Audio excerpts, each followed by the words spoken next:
Tonight, ABC News scrubs Donald Trump's speech and Will Smith goes political. Plus, a man tries climbing Trump Tower. We've got these stories and more, so get ready, because it's all unfiltered.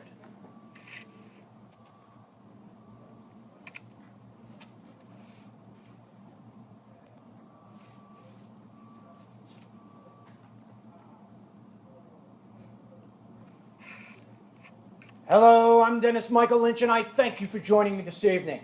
Has everyone in the media lost their integrity? That's the question we address in the DML report. When you see the inner bowels of the media like I do, you understand how the narrative flows. A little twist here, a little twist there, and suddenly a narrative no longer holds the truth. It vanishes into thin air. The result of this sort of voodoo reporting provides an injustice to the American people. It waters down the truth into something that no longer exists. And so that's why many average Americans live to regret their vote. Without the truth, you cannot make an informed decision. When it comes to the media's coverage of Hillary Clinton, the truth is barely told. And if it is told, it's done so in a manner that leaves the viewer thinking, that Benghazi, what a tragedy. Wonder why that happened. And so Hillary Clinton gets off smelling like a rose. But when it comes to Donald Trump, or whoever the Republican candidate is for that matter, say Mitt Romney, the media absolutely destroys the candidate. They play the crazy sound bites. They twist words. They put in shades of gray. And in some cases, they actually play music over the candidate's voice. For example, take a look at this video clip from a few days ago when Donald Trump was speaking to a crowd about Hillary Clinton and her role in making it so ISIS can grow like a cancer. This was from ABC News. Watch.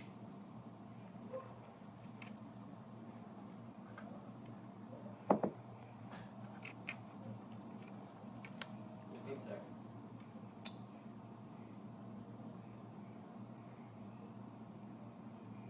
Back to you in 5.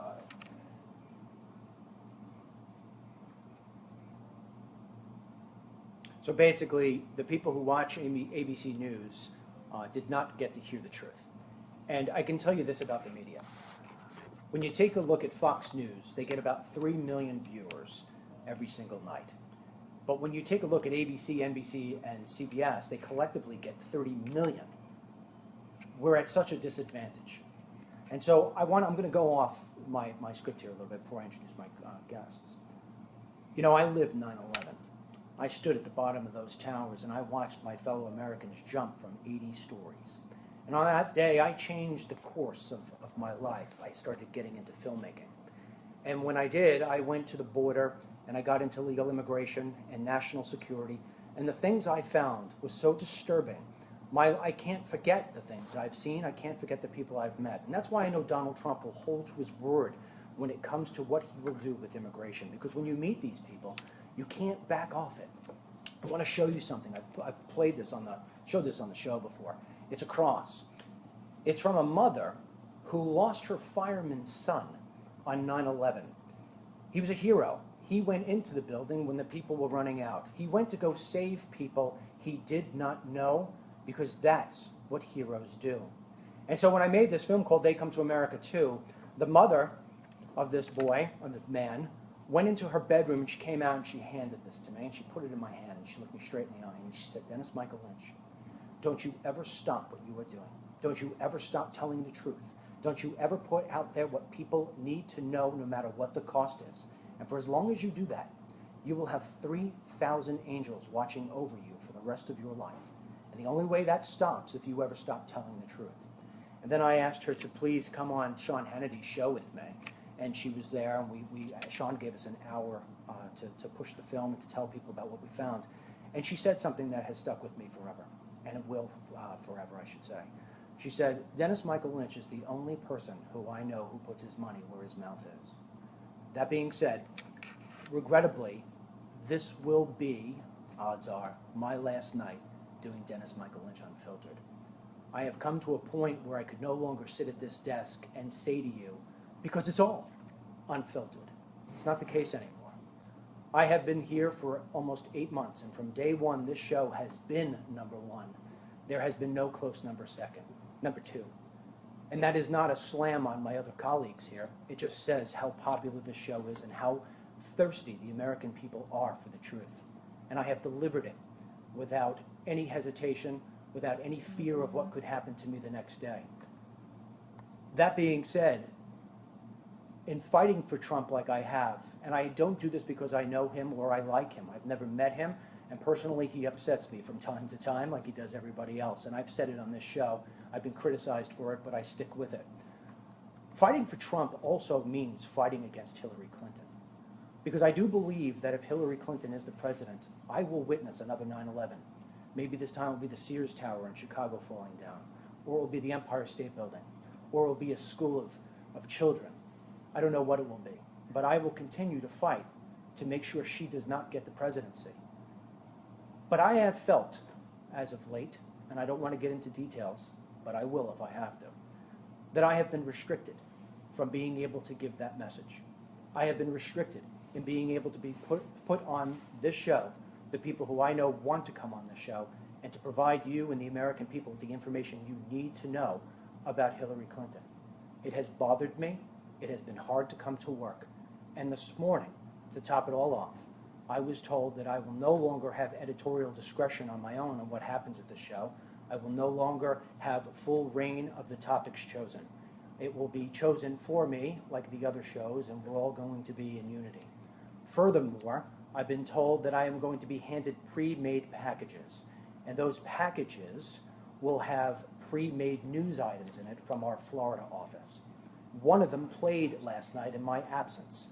My team tried to stop it because they knew that I would not want to have it on there.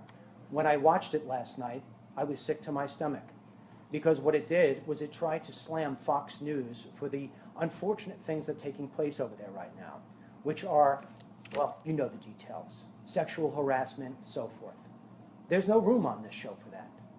Right now, we're in the biggest presidential election of our lives. You want this show to deliver you the news, so this way you could make an educated vote. So this way you can share it on Facebook and say, hey, look at this guy, Dennis Michael Lynch, he's telling you how it is. And just to sort of say how popular my stuff is on Facebook, Newsmax has had a YouTube channel for 8.5 years. They've posted more than 23,000 videos that have collectively grabbed about 20 million views. This isn't something I'm revealing that I shouldn't. This is public information. I have been putting my clips from this show on Facebook, maybe one a night. Sometimes I don't put any at all. And in the 7 months I've been here, 8 months I've been here, they have collectively grabbed 60 million views on Facebook. Every video I put up goes viral, and because people just want to share the truth. Sort of lost my train of thought in doing this because I'm very upset. I wish I didn't have to do this, and I would always be open to conversation with Newsmax. But there is no way that I can ever look the angels in the face. There's no way I can hold this cross in my hand and come on this show and know that there's information that is not being given you. Oh, I remembered what I was going to say. That clip that they played last night from Fox News, I would have never played that, not just because it has no room, but because Fox News, although it is not perfect, I've never met anybody or anything that is. And when I look around, they're the only other guy in the room trying to fight for the same thing I am, and that is the future of my children. Fox News has been very good to me. They've been very good to conservatives, not always perfect, but they're very good. They're the only people who are on our team.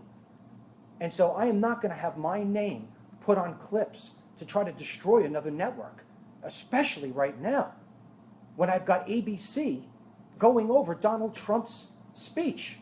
That's absolutely absurd. And tonight, assuming I'm not unplugged, they want me to play another package.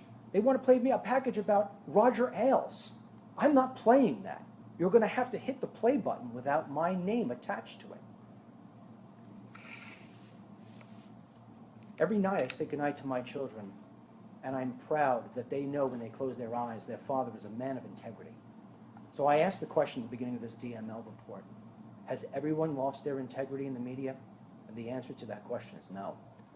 I can guarantee you that one man cannot be bought, one man cannot be controlled, and this man certainly cannot be filtered.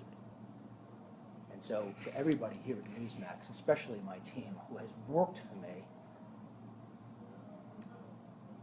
I'm a hard guy to work for. I mean, I drive a tough bargain because I want perfection, and they've done an amazing, amazing job. And I don't tell them enough, and I should. It's not easy to say goodbye to a show with your name on it, especially when you work as hard as I have to get to this point. But it is what it is, and I am proud of what I just did and what I just said. That being said, I want to introduce two of my favorite guests who have been with me since the beginning. I have Ben Weingarten, and I also have Harlan Hill. Senses, I don't know if we've been turned off or not, but that's okay, we'll continue. Harlan, your take on what I just said.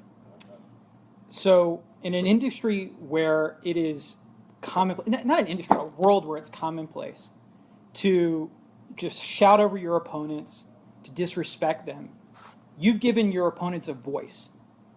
Everybody from Muslims to Christians to socialists to capitalists to Democrats to Republicans, you've given them a voice. And it's not because you're fair. It's because you have a special relationship with your viewers, an honest one, an unfiltered relationship with your viewers. And that's why so many people trust you. And that's why every video you put up goes viral. This is special. And there's nobody else like you on this network. There's no other show like Unfiltered on this network. There's really no other show like Unfiltered on TV.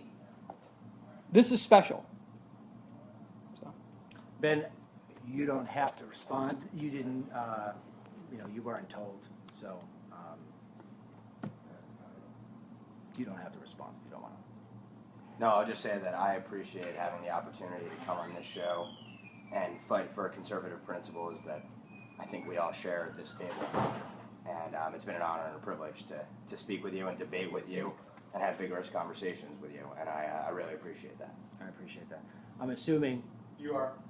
we've been turned off? Yes. We've been turned off. All right, thank you very much. Thanks, guys. Thanks. Want this off? Keep it rolling. Okay.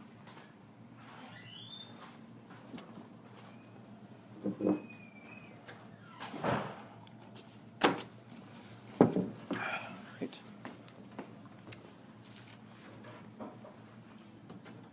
All right, so you're being kicked out. Dave owed back taxes. After being hit with a wage garnishment and a bank levy, Dave struggled with his finances. He thought all was lost.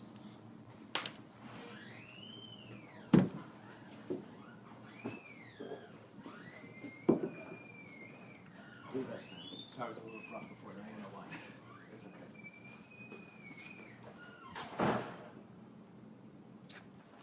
Right. Who made the phone call? Chris. You could turn that off. Turn it on.